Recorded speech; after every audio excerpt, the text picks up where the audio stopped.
AP చరిత్రలోనే కని విని ఎరుగని విజయాన్ని నమోదు చేసింది కూటమి.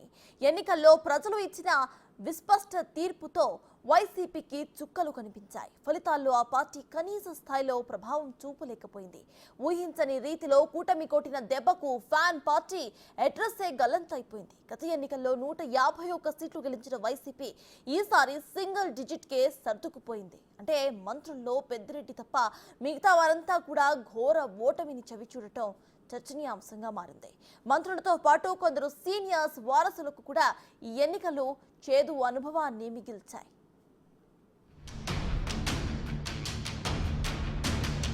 ఏపీ ఎన్నికల్లో వార్ వన్ సైడ్ అన్నట్టుగా కూటమి దుమ్ము లేపింది. జగన్ పాలనకు రాష్ట్ర ప్రజలు చరమగీతం పాడుతూ కూటమికి ఘన విజయం కట్టబెట్టారు. కూటమి కొట్టిన దెబ్బకి ఫ్యాన్ పార్టీ అడ్రస్ గల్లంతైపోయింది. ఏపీ చరిత్రలోనే కనీవిని ఎరగని విజయాన్ని నమోదు చేసింది కూటమి. వైసీపీకి చెందిన బడాబడా నేతలు, హేమాహేమీ లాంటి మంత్రులు మట్టి కరిచారు. జగన్ కేబినెట్లో ఆయన, పెద్దిరెడ్డి తప్పితే మిగిలిన మంత్రులంతా ఓటమి పాలయ్యారు. ధర్మాన, సీదిరి, బొత్స, రాజన్న దొర, అమర్నాథ్, బూడి, విశ్వరూప్, వేణు, దాడిశెట్టి, తానేటి వనిత, కారుమూరి నాగేశ్వరరావు, పొట్టు సత్యనారాయణ, జోగి రమేష్, మేరుగ నాగార్జున, విడుదల రజని, అంబటి రాంబాబు, ఆదిమూలపు సురేష్, కాకాని, బుగ్గన, నారాయణస్వామి, ఉషశ్రీ, రోజా, అంజాద్ భాషా అంతా వరుసగా ఓటమిని మూటగట్టుకున్నారు.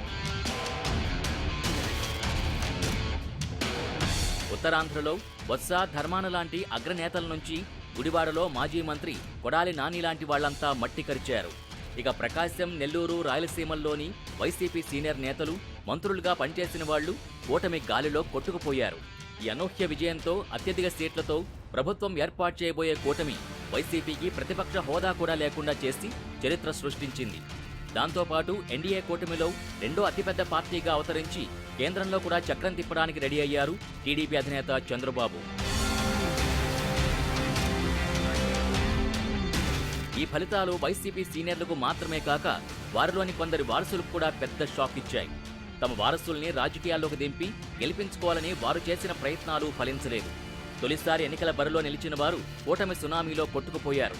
ఎన్నికల బరిలో నిలిచి ఓటమి పాలైన వారిలో ఎవరెవరున్నారంటే తిరుపతిలో భూమన కరుణాకర్ రెడ్డి కుమారుడు అభినయ్ రెడ్డి జనసేన అభ్యర్థి ఆరణి శ్రీనివాసుల చేతిలో ఓటమి పాలయ్యారు.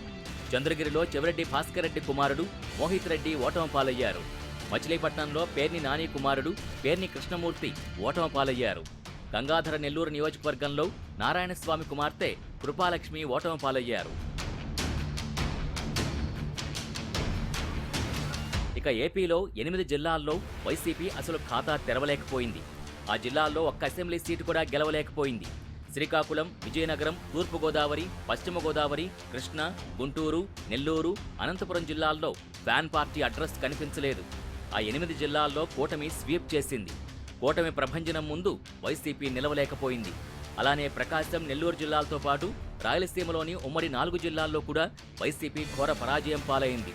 జగన్ సొంత జిల్లా కడపలో 10 అసెంబ్లీ సీట్లకు గాను కేవలం 3 సీట్లలోనే ఉనికి చాటుకుంది.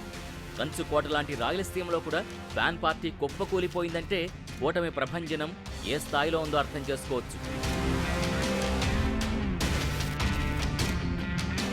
ఓడిపోవడం అంటే ఆగిపోవడం కాదు, మరింత గొప్పగా పనిచేస్తూ విజయాన్ని సొంతం చేసుకోవాలని నిరూపించారు టీడీపీ బాస్ చంద్రబాబు. ఆయనకు తోడుగా కలిసి నడిచి ప్రభంజనంలో తోడయ్యారు పవన్. దీంతో ఏపీ పొలిటికల్ సినారియో మరోసారి దేశవ్యాప్తంగా హాట్ టాపిక్ అయింది.